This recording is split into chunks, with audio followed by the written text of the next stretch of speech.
Qeveria e Venezuelës së presidentës së përkohshme Delcy Rodriguez njoftoi lirimin e një numri të madh të burgosurve politik, duke përshkruar këtë si një gest të vullnetit të mirë. Megjithatë, grupet e të drejtave të njeriut thanë se vetëm një numër i vogël i të burgosurve janë liruar që nga njoftimi, ndërsa familjet kanë pritur jashtë burgjeve në të gjithë vendin për informacione mbi të afërmit të tyre.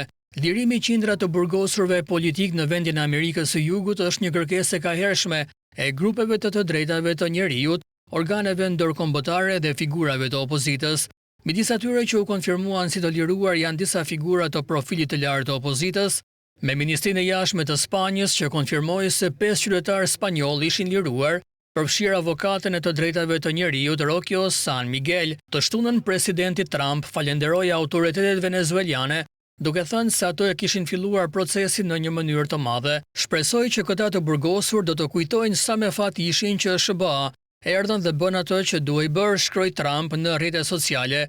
Lirimi të burgosurve politik në Venezuelë vjen pas arrestimit të presidentit Nicolas Maduro, i cili u kap nga forcat amerikane gjatë një operacioni në kryeqytetin e vendit Caracas. Ai tashmë ndodhet në Shtetet e Bashkuara, ku përballet me gjykatën e New Yorkut në akuzën e narkoterrorizmit.